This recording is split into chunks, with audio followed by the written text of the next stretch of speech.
today. This is David Gentleman, who designed placards for Stop the War. So take it away, David.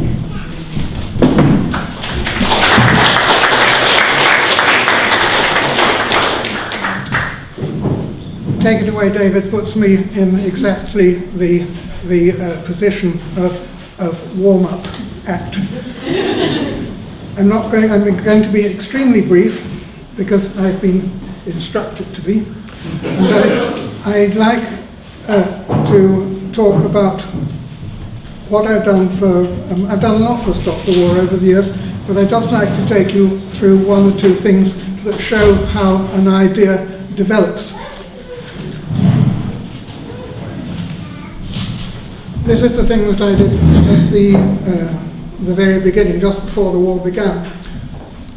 But I'm not really, I've designed some posters in my life, but it's not my main thing. What I would be doing, what I've done all my adult and mature life is paint watercolours, and that's the thing that's the most personal and the thing that I mind about most. If I couldn't do anything else, this would be what I would be doing. Can you hear, by the way, at the back? Yeah. Gentlemen, no, can't hear.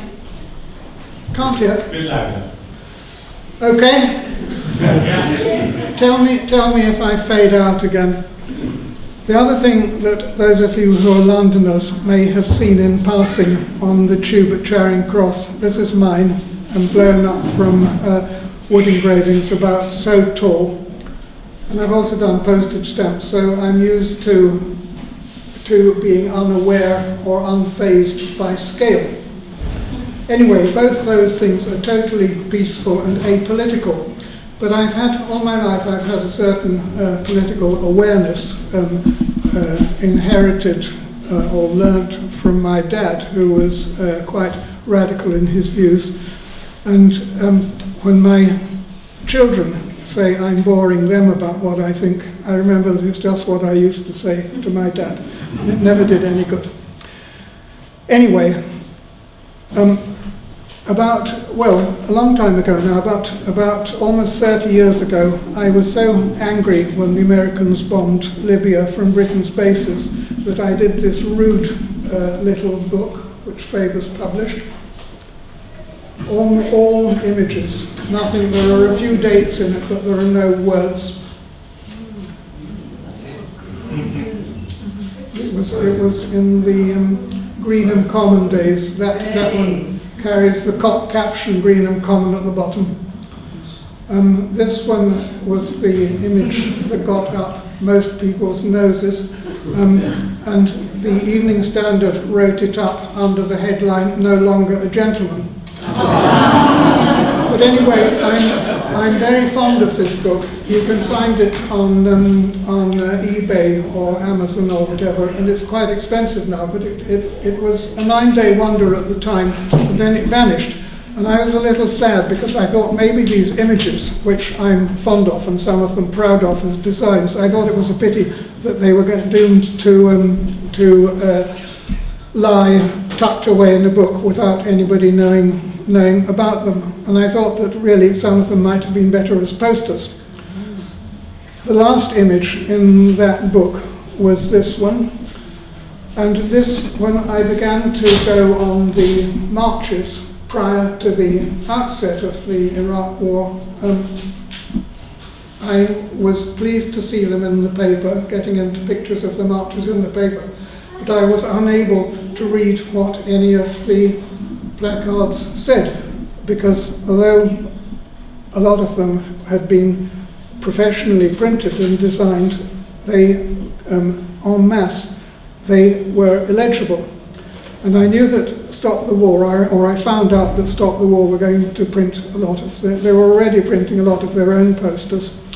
And I thought everybody in the country knows the one word that is what they think about this, which is don't get into it. But in order to persuade Stop the War to take it on, I'd had another shot at sending something and had never had anything back. And I thought I got to be a bit more persuasive this time. So I Xeroxed my no into various different sizes. And I stuck these over the existing press photo of the march and sent this to Stop the War, and they said, okay, go ahead, you can do it. And the first notion was simply to have this. But then I felt that this was a little austere, that it needed something to add a touch of emotion to it.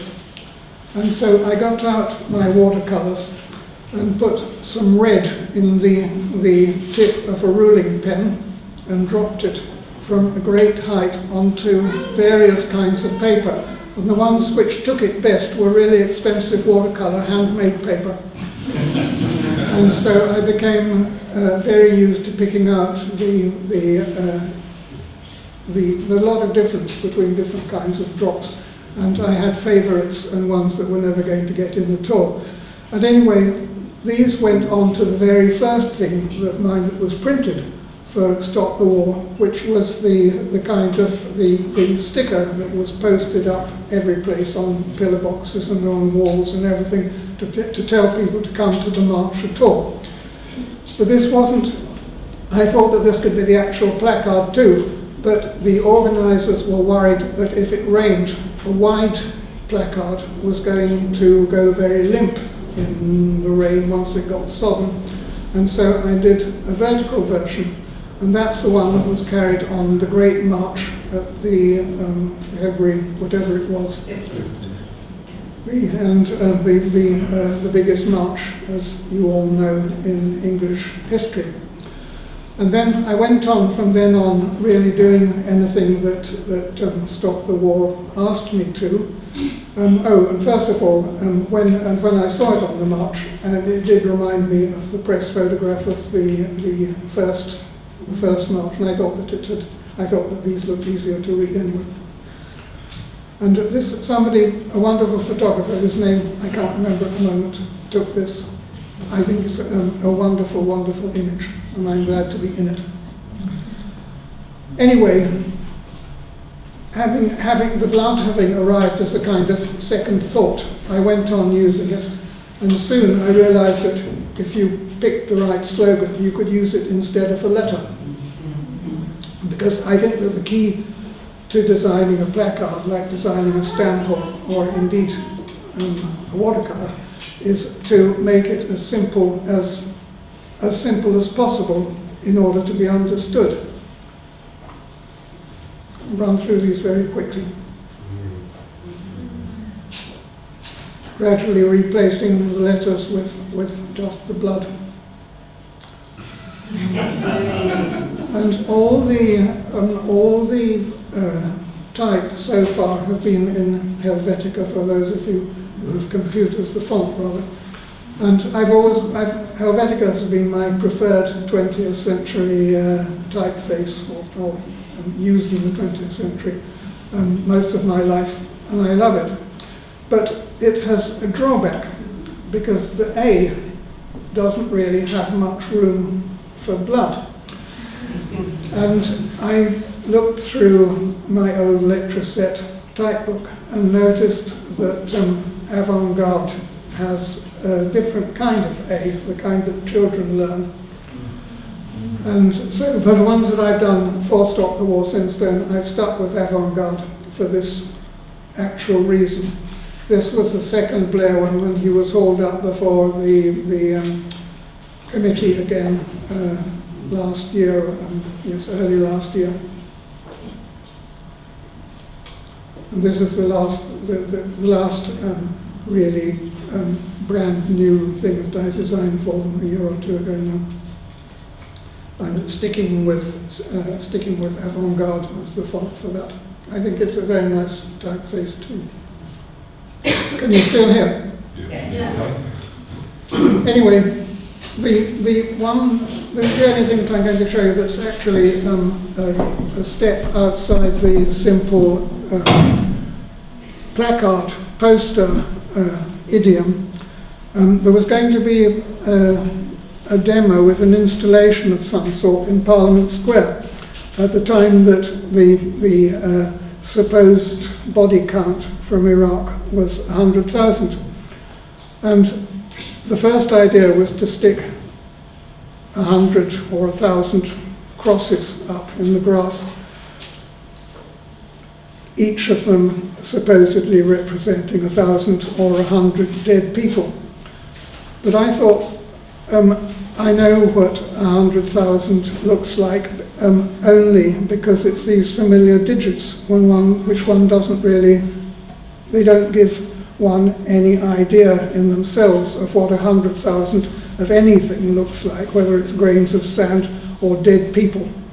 And so I thought maybe one can use these, the blood stains again, printed on sheets of 100 each. It's not easy to put 100 identical things on an oblong sheet. And it was a dilemma for a while, and if you count the top rows, 2 rows carefully, you'll notice that there are 13 on the top row, but only 12 on the next, unless I've forgotten the number. Anyway, that's how to get exactly 100 onto exactly this sheet. And that's how it looked when 1,000 of the sheets were pinned out for a morning and an afternoon in Parliament Square. And that's, I've come to an end. I hope within my 12 and a half minutes. You have 2 more minutes. Well, maybe somebody's got anything to ask. Did you study art? Certainly did. College? Yeah. And my parents were both artists, so I had it in my blood to begin with. What? Where did you study? I studied first of all at St Albans, which was a very nice, and I thought at the time rather sleepy little school, but it was actually a very good traditional school, and then at the Royal College. Okay. And was it painting that you studied? No. It was quite graphic, your work as well? No, I studied, first of all, I studied for a year in the graphic section of graphic design at the college, and then I thought that the department was divided into 2. The other half were illustrators, and I thought that the illustrators were not only brighter than the graphics people, or some of them were at least, but I thought that they had more fun. They had the run of the life rooms shared with the painting school, and I thought that this was good because if I'd had more time, I was so keen to get into the college that I thought I want to get in at whatever I'm likeliest to get in as. And that's why I plunked for graphics at all. If I was living my life again, I would go for painting.